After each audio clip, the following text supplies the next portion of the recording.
கொத்தமல்லி புதினா கிரேவி. அது சிக்கனு, மட்டனு, ஃபிஷ்ஷுக்கு, ப்ரானுக்கு யூஸ் பண்ணலாங்க இந்த கிரேவியை. ஸோ இந்த கிரேவி எப்படி செய்யுதுன்னு பார்க்கலாம் வாங்க. ஸோ ஃபஸ்ட்டு அடுப்பு ஆன் பண்ணிவிட்டு உருளி வச்சுருக்கேன். ஆயில் வந்து சேர்த்துக்கலாம். கொஞ்சமாக ஆயில் வந்து சேர்த்துட்டு கொத்தமல்லி புதினா நைட்டே நான் வந்து க்ளீன் பண்ணி வாஷ் பண்ணி வச்சுட்டேங்க. நைட்டு வந்து வீடியோ எடுக்கல. ஸோ ஃபுட்டு வந்து குக் பண்ணலான்னு பார்த்தேன் நைட்டு. ஸோ லேட் ஆகிடுச்சு, அதனால ஃபுட்டு வந்து எடுக்கல. ஸோ இப்போ வந்து பார்த்தீங்கன்னா ஆயில் ஹீட் ஆகிடுச்சு. நம்ம வாஷ் பண்ணி வச்சுருக்குது அப்படியே சேர்த்துக்கலாம். இதுக்கு க்ரீன் சில்லி சேர்க்க வேண்டாம். இந்த மசாலாவுக்கு வந்து க்ரீன் சில்லி சேர்க்க வேண்டாம். நம்ம வந்து க்ரீன் சிக்கனு, க்ரீன் மட்டன்லாம் பண்ணுறோம் இல்லையா. பட் இந்த கிரேவி செஞ்சுட்டு நீங்கள் அப்படியே அந்த மட்டன் மேலே ஆட் பண்ணிவிட்டு குக் பண்ணுங்கள். சூப்பராக இருக்குங்க.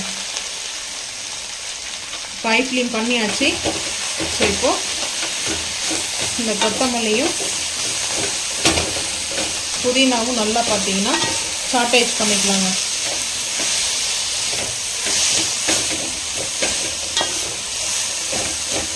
Green gravy. ஸோ நீங்கள் இது போல் ஒன்ஸ் பண்ணிவிட்டு நீங்கள் ரெடி பண்ணி பார்த்தீங்கன்னா, ஒன்ஸ் ரெடி பண்ணி வச்சுட்டிங்கன்னா 1 மந்த்னா கூட சரி, 2 மந்த்து கூட நீங்கள் யூஸ் பண்ணிக்கலாம். ஃப்ரிட்ஜில் வச்சு, ரூம் டெம்பரேச்சரில் இல்லை, ஃப்ரிட்ஜில் வச்சுட்டு கூட நீங்கள் ஒயிட் ரைஸ் மேலே அப்ளை பண்ணிக்கலாம். ஹாஸ்டலில் வந்து பார்த்தீங்கன்னா இருக்கிறவங்களுக்கு இது நல்லா யூஸ் ஆகும் இந்த கிரேவி. நான் இதில் அந்த தண்டுலாம் சேர்த்துருக்கேன், கொத்தமல்லியோட தண்டுலாம் சேர்த்துருக்கேன். நம்ம இதை அரைக்க போகிறோம், அதனால தான் நான் சேர்த்துருக்கேங்க.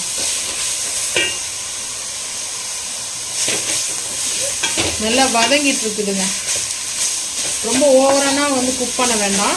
ஸோ அந்த க்ரீன் தன்மையாக இருக்கணுங்க. ரொம்ப கருகிற அளவுக்கு சாட்டேஜ் பண்ணக்கூடாது.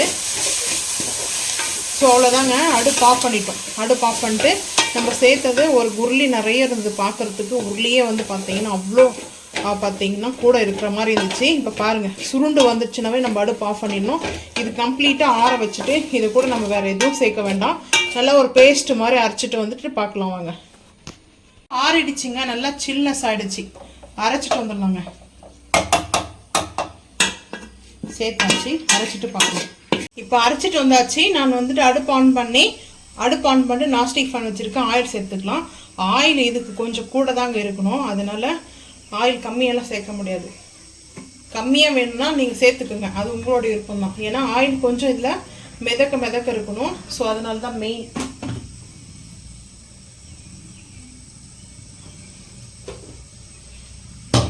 இப்போ இஞ்சி பூண்டு பேஸ்ட் சேர்த்துக்கலாம்.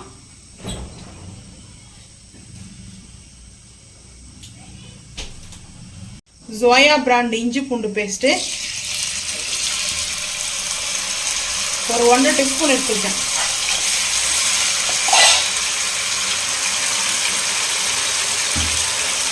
ஒன்றரை ஸ்பூன் எடுத்துருக்கேன், பெரிய ஸ்பூனில். சிக்கனுக்கு, மட்டனுக்கு, ஃபிஷ்ஷுக்கு, ப்ரானுக்கெலாம் வந்துட்டு நீங்கள் இந்த மசாலா செஞ்சுட்டு பார்த்தீங்கன்னா 1 பார்ட் ரெசிபியாக தாங்க வரும் உங்களுக்கு. இந்த மசாலா ஆட் பண்ணிவிட்டு நல்லா வாஷ் பண்ணிவிட்டு, ஸோ அதுக்கப்புறம் நீங்கள் சேர்த்துக்குங்க. ப்ரான் மேலேயோ சிக்கன் மேலேயோ அது மேலே அப்ளை பண்ணிவிட்டு நல்லா வந்து குக் பண்ணி எடுத்துக்கோங்க. மட்டன்னா மட்டன் தனியாக வந்து மெத்தடில் குக் பண்ணணுங்க. நான் அது குக் பண்ணும்போது அந்த ரெசிபி நான் உங்களுக்கு ஷேர் பண்ணுறேன், அது எப்படின்னு சொல்லிட்டு. ஸோ இப்போ இங்கே பாருங்கள், இந்த டைமில் நம்ம அரைச்சிருக்கிற சேர்த்துக்கலாம். பேஸ்ட் அரைச்சோம் இல்லையா, கொஞ்சம் தண்ணி கூட சேர்த்துக்கலாம். ஏன்னா இந்த மிக்சியோடைய ஜார் இருக்கு இல்லையா, வாஷ் பண்ணி நான் அப்படியே சேர்த்துக்க போகிறேன். இப்போ ஹை ஃப்ளேம் பண்ணிட்டேன். ஸோ இந்த மசாலா அவ்வளோ சூப்பராக இருக்குங்க. கொஞ்சம் வந்து பார்த்திங்கன்னா நம்ம மிக்சி ஜார்லேயே வாட்டரை வந்து மிக்ஸ் பண்ணிட்டுருக்குங்க. அதோடு சேர்த்து தான் கிரேவி வந்து ரொம்ப தண்ணியெல்லாம் இருக்காது, கரெக்டாக இருக்கும். இந்த டைமில் மசாலா சேர்த்துக்கலாம். காஷ்மீரி மிளகாய் powder 1 teaspoon. Mutton gravy masala ஒரு 1 டீஸ்பூன் சேர்க்க போகிறேன். ரொம்ப காரம் இருக்காது, மீடியமாக தான் இருக்கும்.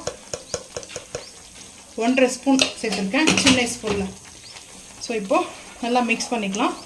மிக்ஸ் பண்ணிவிட்டு சிம்மில் தான் வச்சுருக்கேன். ஹை ஃப்ளேமில் வச்சா மேலெலாம் தெறிக்க ஆரம்பிக்குங்க. ஸோ அதனால் சிம்லேயே இருக்கட்டும். இந்த மசாலா, இந்த க்ரீன் சிக்கன் மசாலா அவ்வளோ இருக்கும். சிக்கனுக்கு மட்டுமே இல்லை, மட்டனுக்கும் சரி சூப்பராக இருக்குங்க. க்ரீன் மட்டன், க்ரீன் சிக்கா வந்து செஞ்சு பாருங்கள். நல்லா மிக்ஸ் பண்ணியாச்சுங்க. மிக்ஸ் பண்ணிட்டு கேப் போட்டுடணுங்க. தெறிக்க ஆரம்பிக்குது. ஸோ அதுக்கப்புறம் பார்க்கலாம் வாங்க. அப்பப்போ நம்ம ஓப்பன் பண்ணி மிக்ஸ் பண்ணுவோம். ஸோ ஃபைனலில் தான் நம்ம பார்க்க போகிறோம். அருமையாக வந்து பார்த்திங்கன்னா டேஸ்ட் அல்டிமேட்டாக வந்து நம்மளுக்கு சூப்பராக இந்த சிக்கனுக்கு மட்டன் ஃபிஷ் ப்ரான்ஸ் ஸோ சூப்பராக இருக்குங்க. இது வந்து மெயினாக பாலக்கு பன்னீர் செய்வோம் இல்லையா, பன்னீர் கூட இந்த கிரேவி சேர்க்கலாம், பிரியாணி கூட சேர்க்கலாம். அந்த க்ரீன் பிரியாணி செய்கிறோம் இல்லையா, ஸோ அது இந்த போல் செஞ்சு முடிச்சுட்டு நம்ம பிரியாணிக்கு அந்த மசாலா ஆட் பண்ணிக்கலாங்க. ஸோ யாருக்கு ரொம்ப பிடிக்கும்னு சொல்லுங்கள். நான் இந்த ஒயிட் தட்டில் வந்து பார்த்திங்கன்னா ஒயிட் பிளேட்டில் வந்துட்டு கொஞ்சமாக வந்து வச்சு காமிக்கிறேன் பாருங்கள். அவ்வளோ சூப்பராக இருக்குதுங்க. இந்த டேஸ்ட்டும் அல்டிமேட்டாக இருக்குதுங்க. ஸோ யாருக்கு ரொம்ப பிடிக்கும்ன்றது சொல்லுங்கள். அதை கரெக்டாக வந்து பார்த்திங்கன்னா குக் பண்ணணும். நம்ம மெயினாக வந்துட்டு ரொம்ப சாட்டேஜ் பண்ணக்கூடாது. புதினாவும் கொத்தமல்லியும் ஒரே டைப் ஆஃபில் வந்து பார்த்திங்கன்னா புதினா கொத்தமல்லி நம்ம சாப்பிட்டுருக்குமா, சட்னி அரைச்சி சட்னியாக வந்து செஞ்சு சாப்பிடும்போது கொஞ்சம் போரிங்காக இருக்கும். ஸோ இது போல் ட்ரை பண்ணி பாருங்கள். இந்த கிரேவி பக்காவாக இருக்குங்க. இந்த கிரேவி வந்து நான் ஸ்டோரேஜ் பண்ணிவிட்டு சிக்கன் மட்டனுக்கெலாம் நான் வந்து யூஸ் பண்ணுவேன். ஸோ என்னுடைய ஃபேவரட் வந்து பார்த்திங்கன்னா இந்த கிரேவி சூப்பராக இருக்கும். இதில் வந்து பன்னீர் சேர்க்கலாம், பொட்டேட்டோவும் சேர்க்கலாம், வெஜிடபிள்ஸ் கூட 1 டீஸ்பூன் வந்து பார்த்திங்கன்னா அது மேலே ஆட் பண்ணி நம்ம குக் பண்ணும்போது சாப்பிட்லாங்க. டேஸ்ட் அருமையாக இருக்குங்க. ஸோ நீங்களும் இது போல் செஞ்சு பார்த்துட்டு மறக்காமல் வந்து கமெண்ட் பண்ணுங்கள். இந்த வீடியோ பிடிச்சா லைக் பண்ணுங்கள், ஷேர் பண்ணுங்கள், சப்ஸ்கிரைப் பண்ணுங்கள், பெல் ஐக்கான் வந்து கிளிக் பண்ணுங்கள், மறக்காமல் சேனல் வந்து ஃபாலோ பண்ணுங்கள். அப்போ தான் நம்ம போகிற வீடியோ உங்களுக்கு நோட்டிஃபிகேஷனாக வரும். தேங்க்யூ.